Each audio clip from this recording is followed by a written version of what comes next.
Hello दोस्तों, कैसे हैं आप सब। तो देखिए, मैं उम्मीद करती हूँ कि आपको पहले प्रेजेंट और पास्ट टेंस जो हम लोग पढ़ चुके हैं वो आपने बहुत अच्छे से उसको समझ लिया होगा और प्रैक्टिस भी की होगी। तो आज हम लोग अपने टेंस का जो आखिरी पार्ट हमारा बचा हुआ है फ्यूचर टेंस, उसकी तरफ आगे बढ़ेंगे। देखिए, फ्यूचर टेंस को मैं रूल पढ़ाऊँ उससे पहले मैं कुछ बेसिक बातें हैं जो आपको बता देना चाहती हूँ। देखिए, फ्यूचर का मतलब आप सब जानते हैं कि बात होगी कोई भी भविष्य की, मतलब फ्यूचर में आपके बात की जाएगी। अब फ्यूचर टेंस में सबसे पहले आपको क्या जानना है कि जब भी आप सिंपल टेंस बनाएंगे, मतलब इंडेफिनिट टेंस की आप बात करेंगे, तो जो रूल होता है हमारा वो होता है subject plus will shell. Subject plus will shell and verb first form and the object. अब अगर मैं विल शैल की बात करूं तो विल यूज किया जाता है फर्स्ट पर्सन के साथ में और शैल का यूज होता है सेकंड और थर्ड पर्सन के साथ। अब आप सोच रहे होंगे पर्सन क्या चीज़ है। देखिए, मैं आपको बता दूं कि इंग्लिश में हमारे पर्सन्स 3 टाइप्स के होते हैं, नंबर 1, 2 एंड 3। जो फर्स्ट पर्सन होता है हमारा वो होता है आई एंड वी, ये फर्स्ट पर्सन है। सेकंड पर्सन की बात करूं तो यू हमारा सेकंड पर्सन होता है और इन दोनों को छोड़ के जितनी भी चीज़ें बचती हैं, ही, शी, इट, दे या कोई भी एनी नेम, अब वो पर्सन का नाम हो, सिटी का नाम हो, एनीथिंग, वो सब में आ जाता है थर्ड पर्सन में। तो अगर मैं यहाँ पे मैंने लिखा हुआ है कि विल को हमें यूज़ कर, सॉरी ये मैंने गलत लिखा हुआ है। देखिए, शैल का यूज हम करेंगे फर्स्ट पर्सन के साथ और विल का यूज हम करते हैं सेकंड और थर्ड पर्सन के साथ में। तो फर्स्ट पर्सन हमारे कौन से हो गए? फर्स्ट पर्सन हो गया हमारा आई और वी, इनके साथ हम यूज करेंगे शैल का। और बाकी कुछ भी बचता है, you, he, she, it, they या कोई भी एनी अदर नेम, तो वो आप उसके साथ यूज करते हैं विल का। बहुत इजी है कि विल हमें यूज करना है सेकंड थर्ड, यानी you, he, she, it, they, any name, और शैल का यूज करना है आपको फर्स्ट पर्सन जो कि होता है I and you, sorry I and we, इनके साथ आप यूज करेंगे शैल का।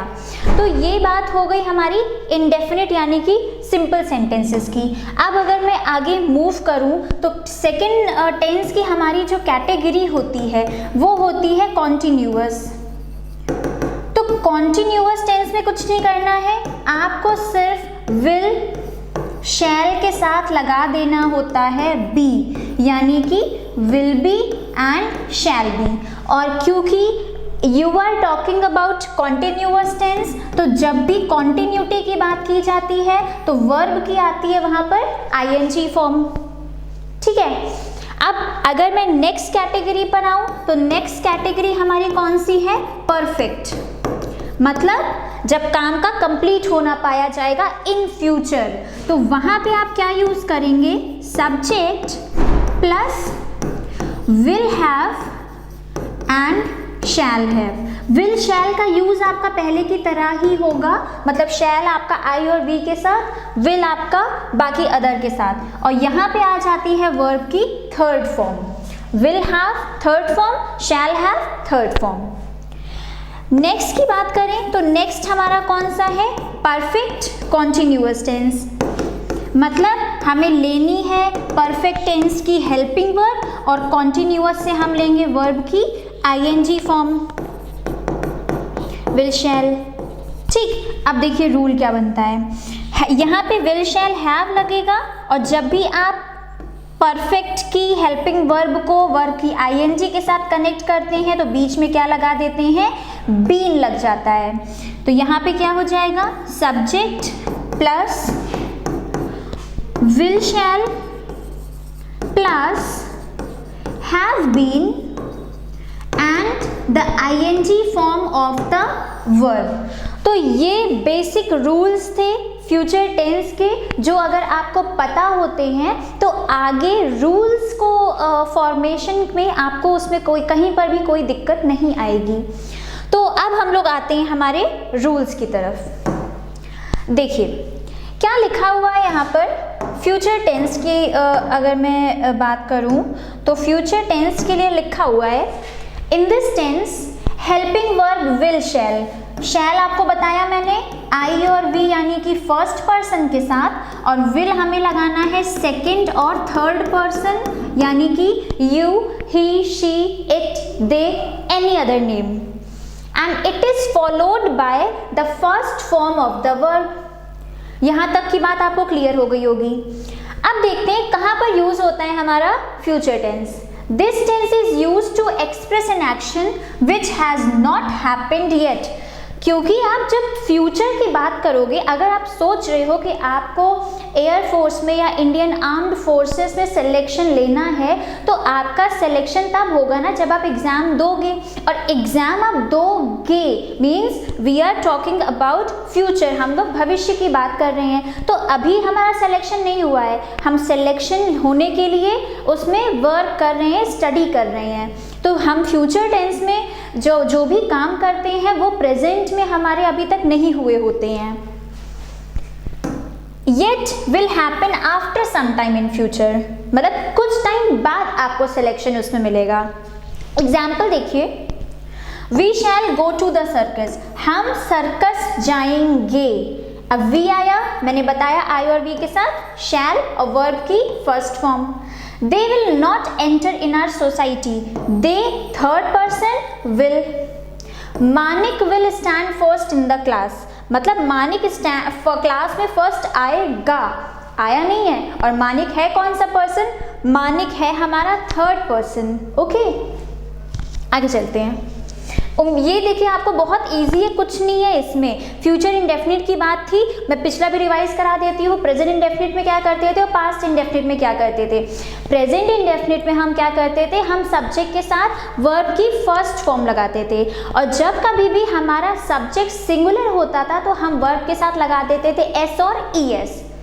और whenever we are making negative and interrogative sentences तो हम do और does का यूज़ करते थे। और मैंने आपको बहुत बार ये चीज़ अपने पहले के वीडियोस में बताई हुई है कि जब भी आप do, does या फिर did का यूज़ करते हैं, did हो गई पास्ट में, तो उसके साथ हमेशा आती है वर्ब की फर्स्ट फॉर्म। ये था प्रेजेंट इंडेफिनिट। पास्ट इंडेफिनिट में क्या था, सब्जेक्ट के साथ हम लगाते थे second form of the verb, verb की हमारी सेकंड फॉर्म होती थी। और नेगेटिव और इंटरोगेटिव बनाते टाइम आता था डिड हेल्पिंग वर्ब, और डिड के साथ क्या लगाते हैं मैंने बताया फर्स्ट फॉर्म हमेशा। अब आगे बढ़ते हैं फ्यूचर में। देखिए ये एक नॉर्मल सी बात है जो आपको पता होनी चाहिए। देखिए जब कभी भी फ्यूचर टेंस में आपको एक सेंटेंसेस में दो बातों का होना पाया जाएगा, तो जो भी काम आपका बाद में होना होगा आप उसे बनाओगे फ्यूचर इंडेफिनिट टेंस में, और जो काम आपका पहले होना है उसे आप कन्वर्ट करते हैं इन प्रेजेंट इंडेफिनिट टेंस। मतलब देखिए हम लोगों ने पास्ट में ये बात पढ़कर आए हैं कि जब दो बार काम का होना पाया जाता है तो जो काम पहले होता है हम उसे प्रेजेंट परफेक्ट में, और जो बाद में होता है उसे पास्ट इंडेफिनिट में बनाते हैं। अब हम भविष्य की बात करें तो फ्यूचर टेंस में जब दो कामों का होना पाया जाएगा तो जो काम बाद में होगा, क्योंकि फ्यूचर है तो फ्यूचर वाला ऑब्वियसली काम बाद में ही होगा, तो आप उसे फ्यूचर इंडेफिनिट में बनाओगे, और जो काम आपका पहले होना होगा you will make it in simple present tense. देखिए वही यहाँ पे लैंग्वेज में लिखा है, क्या लिखा हुआ है, if there are two actions of future depending on each other then the action which will happen later means बाद में will be in future tense and the action happening first मतलब कि पहले, should be in present tense. जैसे यहाँ लिखा है I will let you know as soon as I will get any information about your promotion. कहने का तात्पर्य ये है यहाँ पर कि जैसे ही मुझे तुम्हारे प्रमोशन के बारे में पता चलेगा मैं तुम्हें इसके बारे में बताऊंगा। तो यहाँ पे क्या हो रहा है, पहले आप बताओगे या पहले प्रमोशन होगा? पहले प्रमोशन होगा तब आप बताओगे। तो आई विल लेट यू नो ये तो एकदम करेक्ट है कि प्रमोशन के बाद हमें पता चलेगा, तो उसके बारे में हम फ्यूचर में ही रहेंगे। बट प्रमोशन होने वाला काम तो पहले होगा ना। तो मैंने आपको बताया कि जब कभी भी ऐसे सेंटेंसेस की बात होती है तो जो काम हमारा बाद में होता है वो फ्यूचर में होता है, और जो काम पहले होता है वो प्रमोशन, यानी कि उसे होना चाहिए था प्रेजेंट इंडेफिनिट में, और है किस में वो यहाँ पे? फ्यूचर इंडेफिनिट में। सही देखिए ये लिखा हुआ है I will let you know as soon as I get any information about your promotion, present indefinite, ठीक है। और ये क्या था? Future indefinite. एक और एग्जाम्पल आपके सामने लिखा हुआ है I will attend the party when my father will return from Delhi. देखिए फिर से वही बात, when my father will return Delhi, will आना चाहिए यहाँ पे। पापा आप मतलब पापा जब आपके आ जाएंगे तब आप पार्टी में जाओगे, तो पापा पहले आएंगे ना, तो पापा का आना प्रेजेंट टेंस में होना चाहिए और आपका जाना फ्यूचर टेंस में होना चाहिए। यहाँ पे पापा का आना भी फ्यूचर है, आपका जाना भी फ्यूचर है, तो क्या चेंज करेंगे आप चेंज करेंगे पापा का आना। पापा का आना किस में होगा? प्रेजेंट में, यानी कि my father returns from Delhi. नीचे सही लिखा है I will attend the party when my father returns from Delhi. क्यों? क्योंकि फादर सिंगुलर सब्जेक्ट, और जब भी हमारा प्रेजेंट इंडेफिनिट में सब्जेक्ट सिंगुलर होता है तो वी ऑलवेज यूज एस और ES with the first form of the verb.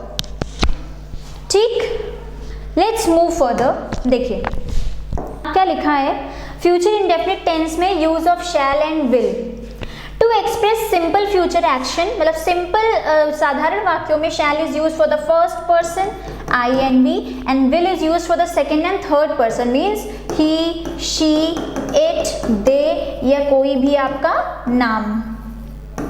ठीक, आई शैल कम, ये क्लियर होगा आपको। अब ये कुछ अलग सी बात लिखी हुई है। क्या लिखी है कि शैल का यूज हम लोग सेकंड और थर्ड पर्सन के लिए भी करते हैं। कब करते हैं? जब बात की जा रही हो कमांड की, प्रॉमिस की, थ्रेट मीन्स आपको धमकाया जा रहा हो, या फिर डिटर्मिनेशन, आप कोई अपने अंदर डिटरमाइन मतलब कोई दृढ़ प्रतिज्ञा लेते हो। और विल का यूज फर्स्ट पर्सन में किया जाता है जब आप कोई अपनी इच्छा बताते हैं, प्रॉमिस करते हैं, थ्रेट करते हैं, डिटर्मिनेशन करते हैं। मतलब देखिए आई टोल्ड यू, मैंने आपको ये चीज बताई कि हम विल और शैल का यूज करते हैं, शैल का यूज करते हैं आई और वी के साथ, और विल का यूज करते हैं you, he, she, it, they या कोई भी नाम दिया हो तब। ये हम कब करते हैं? जब हमारा कोई भी सेंटेंस होता है सिंपल फ्यूचर में। ओके, अब देखिए जब कभी भी आपके सेंटेंसेस में कोई आपने डिटर्मिनेशन किया हो, आप थ्रेट किए जा रहे हो, या फिर आप कोई प्रॉमिस कर रहे हो, या फिर आप कोई कमांड आपको मिल रहा है या आप दे रहे हैं, तो उस केसेस में हम लोग शैल का यूज करते हैं with second and third person. Getting? Will का यूज हम फर्स्ट पर्सन के साथ भी करते हैं जब ये सारी चीजें आ रही हो और साथ में आपकी विलिंगनेस मतलब आप अपनी कोई इच्छा भी दिखा रहे हो वहां पर। गेटिंग, देखिए वही पीछे लिखा हुआ है, एग्जाम्पल देखिए तो आपको समझ है। यहाँ लिखा है यू शैल नॉट स्टील, तुम चोरी नहीं करोगे, तो ये आपको कमांड मिला इसलिए यू के साथ आ गया यहाँ पर shall. You shall have a holiday tomorrow, कल तुम्हारी छुट्टी होगी। You shall have holiday tomorrow, ये क्या है, ये आपसे कोई वादा करता है, प्रॉमिस कर रहा है, तो यहाँ पर इस वजह से आपके ये जो शैल आया है ये आया है सेकेंड पर्सन के साथ।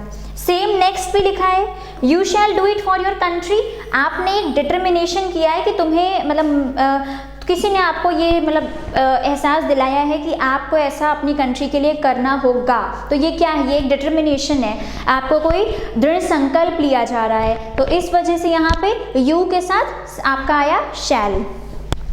You shall be punished for this, threat,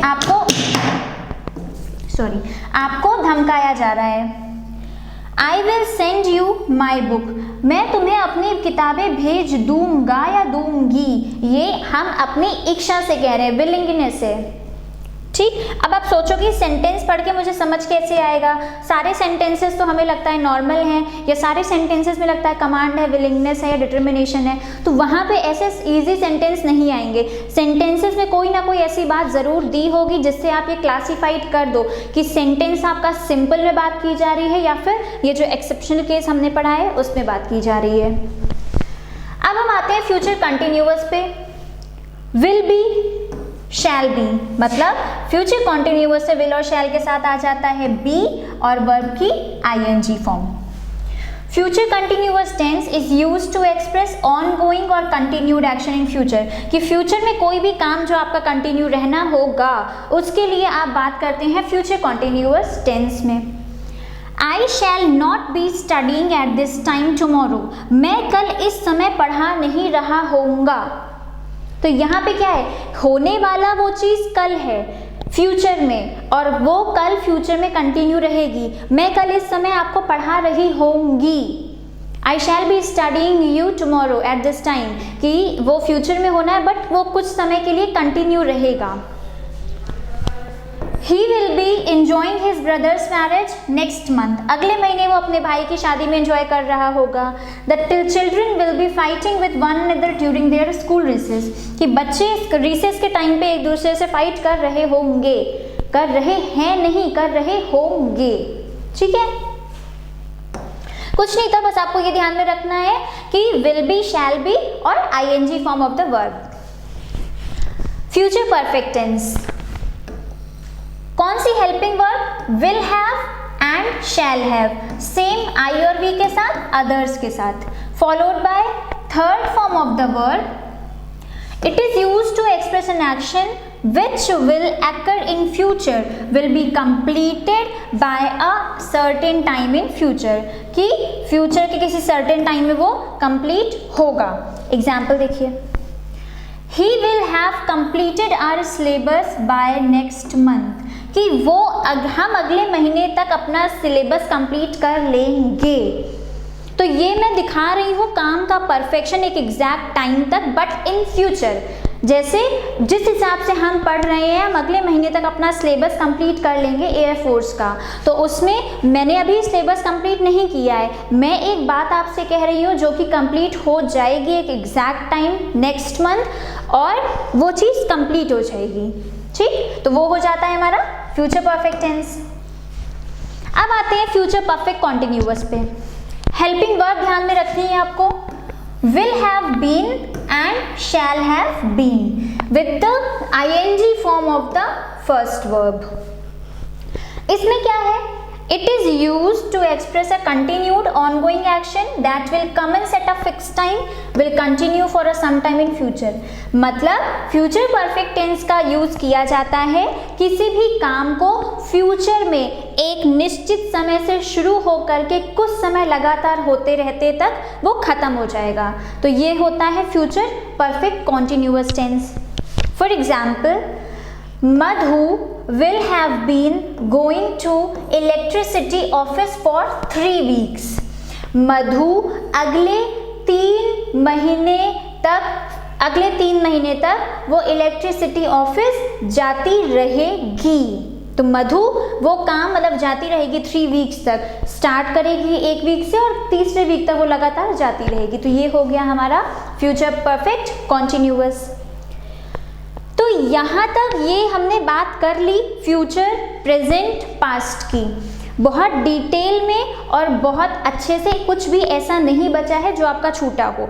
और अगर आपने जितने रूल मैंने आपको बताए हैं इतना आप कर लेते हैं तो आपका एग्ज़ाम के जितने भी क्वेश्चंस आने हैं टेंस के या मैंने आर्टिकल पढ़ाया उसके, वो इससे बाहर कहीं पर भी नहीं जाना है, इसके अंदर आपका एग्ज़ाम में काम आराम से हो जाएगा। अब देखिए नेक्स्ट रूल है, ये कुछ सब्जेक्टिव मूड है। सब्जेक्टिव मूड का मतलब होता है जब भी कोई आपकी कोई विश होती है, आप कोई इच्छा की अपनी बात कर रहे हो, या फिर कोई आप मान लीजिए कोई आपकी डिज़ायर है आप उसकी बात कर रहे हो, या कोई पॉसिबिलिटी है, तो वो सारे केसेस आ जाते हैं ये सब्जेक्टिव मूड में। In English, subjective mood is used to express conditional और imaginary situation। मतलब कुछ काल्पनिक वाक्यों के लिए ये रूल्स आएंगे, 2-3 हैं बस। ये जो सब्जेक्टिव मूड के सेंटेंसेस होते हैं ये हमेशा पास्ट टेंस में बात किए जाते हैं। द वर्ब वर और हैड, आपकी ये सिंपल पास्ट टेंस की और कॉन्टिन्यूअस की, और ये आपकी परफेक्ट और परफेक्ट कॉन्टिन्यूअस की, are used for both singular and plural subjects. मतलब वर्ब तो देखिए हैड तो हमें पता ही है कि सिंगुलर हो या प्लूरल हो हमें हैड ही लगाना होता है, वही यहाँ करना है। बट जब मैं आपको पास्ट इंडेफिनिट बता रही थी तो मैंने आपको बताया था कि वॉज लगाना होता है सिंगुलर के साथ, वर लगाना होता है प्लूरल के साथ।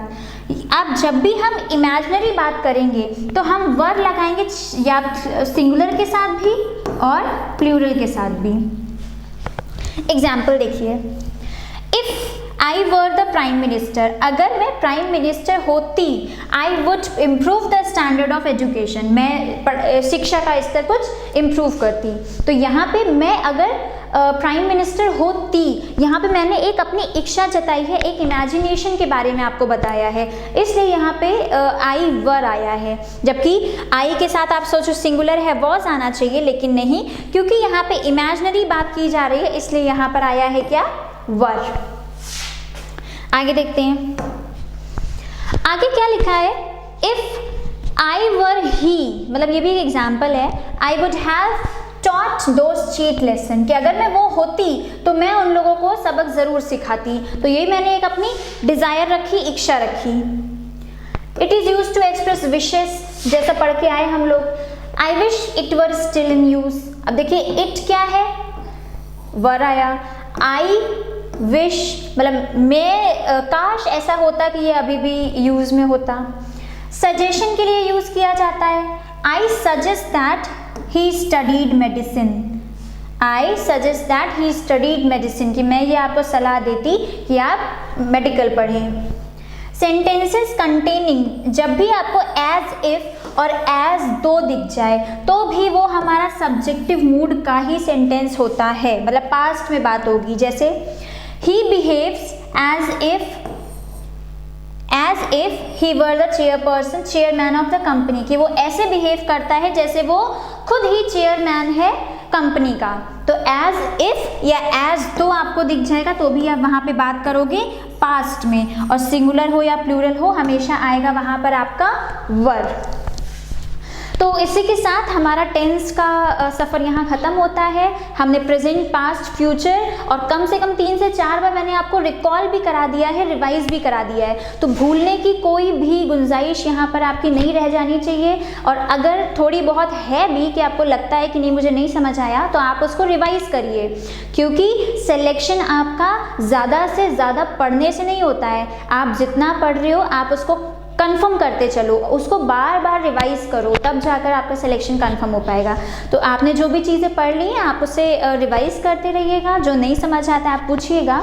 आगे हम लोग दोबारा part of speech next time से स्टार्ट करेंगे। सो आई होप आप लोग अच्छे से स्टडी करेंगे, जो डाउट होता है आप बिल्कुल पूछिए। So thank you very much for watching the video.